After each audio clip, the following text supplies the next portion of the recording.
while the entire world was preparing to watch Canelo versus Plant on Saturday. Earlier in the day, Jake Paul took part in a press conference to promote his upcoming fight against Tommy Fury, and he did it in the most Jake Paul way.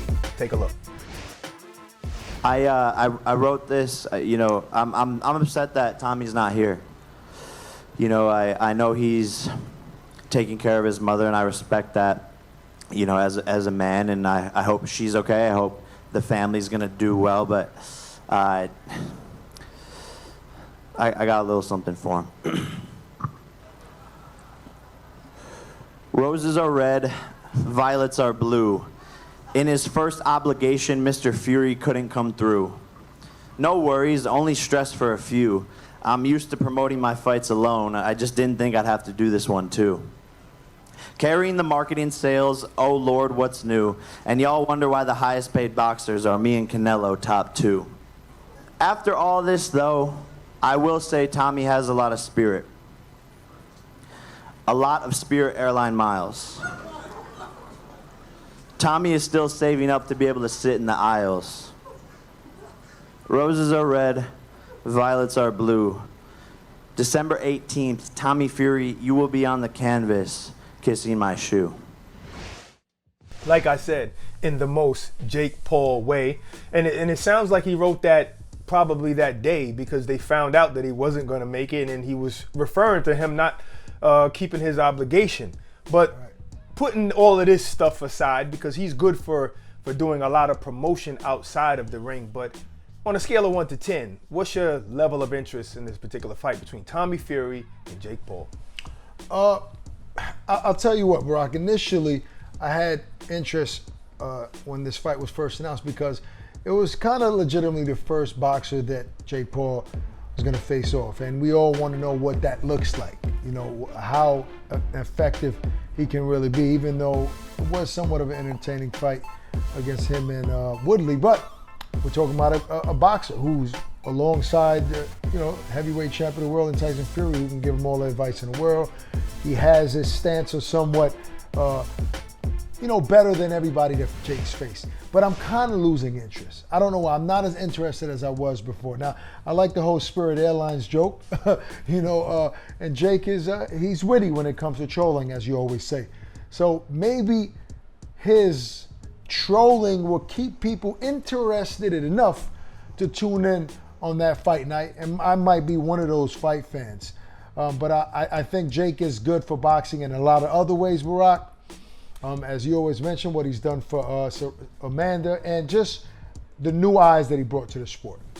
He definitely brought new eyes. Listen, anyone who's there and they're from boxing, like boxing media, they will tell you that every time Jake Paul fights, there's a different crowd. So that's proof right there that he's bringing different people to the sport. And while he's fighting, he has people like Amanda Serrano, Regis Prograis, guys like that on his undercard. And I'm gonna tell you right now, Jake Paul is great for boxing, whether you like him or not.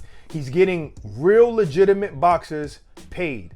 And I tell you this all the time, that if you can get a license, you're a boxer. If you can pass a medical, you're a boxer, and that's it, no matter what anybody else's thing. And what he's done for Amanda Serrano, I will always appreciate that, and this is why I know he's good for boxing. She's been in boxing for 12 years, and I'm willing to bet that the 2 fights that he lined up for her, that are both on pay-per-view, that are only 4 months apart, combined probably are more money than she's ever made in that whole 12-year span. That's a person that's good for boxing. Well said. I mean, I have nothing to follow it. I think that Jake needs to stick around, especially if he's going to be doing what he did for Amanda, for other veteran fighters, and just for women's boxing in general. How much they have struggled to get the limelight, how they struggled to get the paydays, and he's helping out with that. So I'm cool with this fight, Barack. I'll be tuned in. Say what you want about Jake Paul. The much-deserved exposure that Amanda Serrano is receiving by aligning with the Problem Child has been great for the Brooklyn native.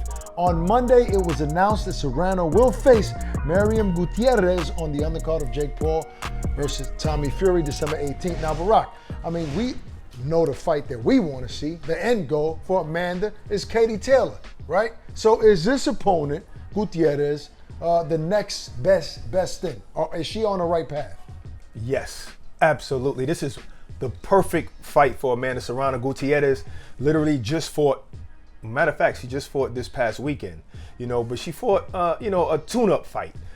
Somebody who didn't have any victory, somebody she was supposed to win, Ivanovic, and she beat her easily. So she's in shape, she's ready, and she got a common opponent.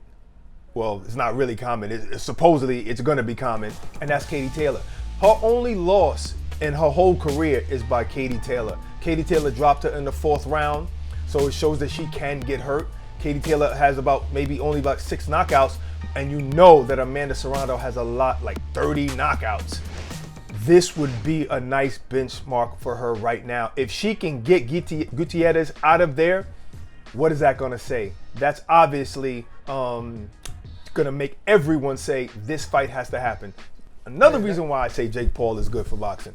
He's making this happen. He's going to make this Katie Taylor Amanda Serrano fight happen. I agree with you, and Eddie Hearn has said it. He'll work with Jake to make that fight happen. He understands how many people want to see Amanda Serrano versus Katie Taylor.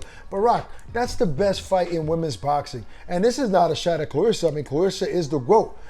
She's the best female fighter in the world, but she doesn't have that arch nemesis yet. We don't know. Is it Savannah Marshall? We'll see if they fight. Maybe they'll have a trilogy down the line, and that would be the biggest fight in women's boxing.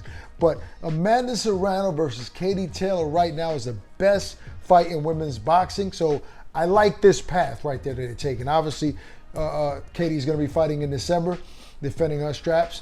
Amanda has a nice measuring stick right here against Gutierrez. I don't see why Amanda Serrano versus Katie Taylor doesn't happen in the spring of 2022. Let me remind you, because I forgot too. Actually, this just popped in my head. Amanda Serrano's plan before Jake Paul was what?